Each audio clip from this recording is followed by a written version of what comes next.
कि हम जितना ज़्यादा ईश्वर पे विश्वास रखते हैं, परमात्मा की बात पे विश्वास रखते हैं, उनका ध्यान रख के ही अपना सारा कर्म करते हैं, तो कहीं ना कहीं उनकी कृपा के पात्र हम बने ही रहते हैं। और इसमें कोई दो राय नहीं है, और उसके लिए ज़्यादा मेहनत करने की ज़रूरत भी नहीं है। ज़रूरत है तो एक अच्छे इंसान बनने की, और यहीं पे हम पीछे रह जाते हैं, क्योंकि हम इंसान हैं, हमारे अंदर सारे गुण मौजूद है, रजो तमो सारे गुण। और किस गुण को हम ज़्यादा प्राथमिकता देते हैं, इसी के ऊपर ही हमारा भाग्य डिपेंड करता है। क्योंकि हम अगर अच्छे कर्म करते हैं तो जाहिर सी बात है, हमारे कर्म अच्छे होने की वजह से जीवन में हमें सारे सुख प्राप्त होते हैं, और बुरे कर्म होने की वजह से हमें दुख प्राप्त होते हैं, तकलीफ़ें प्राप्त होती है, और न जाने कितने प्रकार के दुख भोगने पड़ते हैं। और यही संसार का नियम है। हमें लगता है कि परमात्मा चाहे तो सब कुछ कर सकते हैं, लेकिन ये हमारी गलतफहमी है, क्योंकि परमात्मा ने हर इंसान को स्वतंत्र रूप से कर्म करने की स्वतंत्रता दे रखी है। इसीलिए वो कभी भी किसी के भी कर्मों के बीच में नहीं आते हैं। हम अक्सर ये कहते हैं, बदमाश लोगों को, बुरे लोगों को, जो गलत लोग होते हैं, उनको भगवान सज़ा क्यों नहीं देता है? वो सज़ा इसीलिए नहीं देता है कि हम सब अच्छे बुरे सारे लोग जितने इस धरती पर हैं, हम सब परमात्मा के संतान हैं।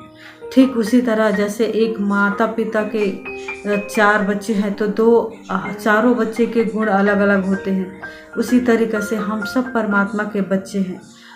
एक माता पिता अनगिनत बार हम सबको सुधरने का वक्त देता है, और हम इस चीज़ को नज़रअंदाज कर देते हैं। जब परमात्मा सुधरने का वक्त देता है और हम अपने कर्मों को सुधार लेते हैं, तो कहीं ना कहीं हम उसकी कृपा के पात्र बन जाते हैं। और अगर हम इस सब चीज़ों को नज़रअंदाज कर देते हैं तो हमें उसका परिणाम भी भोगना ही पड़ता है। और लोगों को लगता है ये सब फालतू की बातें हैं, पर ये फालतू की बातें नहीं हैं। हम सब के जीवन की नैया इसी चीज़ पे टिकी हुई है, कर्म जैसा कर्म वैसा भाग्य। इसलिए अगर आप अपना भाग्य बदलना चाहते हैं तो अपने कर्मों पे ध्यान देना स्टार्ट कर दीजिए। लोगों को दुखी मत कीजिए, किसी की बद्दुआ मत लीजिए, स्वार्थ से बाहर निकलिए, जलन की भावना को छोड़ दीजिए। ये कहना बहुत आसान है, लेकिन आज के समय में इन सब चीज़ों का पालन करना एक आम इंसान के लिए बहुत ही ज़्यादा मुश्किल होता है। लेकिन हम चाहे तो इसको पालन करके अपनी लाइफ को बदल सकते हैं। बस एक ही चीज़ याद रखनी होती है, हर इंसान के पास जो कुछ भी है वो उसके नसीब का है, उसके अपने कर्मों का है। ये एक लाइन अगर हम याद रखें तो हमें कभी किसी के ऊपर ना जलन होगी, ना ही हमें गुस्सा आएगा, और ना ही हम कंपटीशन की भावना करेंगे। और यहीं से हमारे अच्छे कर्मों की शुरुआत होती है। यकीन मानिए, इसको करके देखिए, बहुत ही अच्छा लगता है, मन को सुकून मिलती है, शांति मिलती है।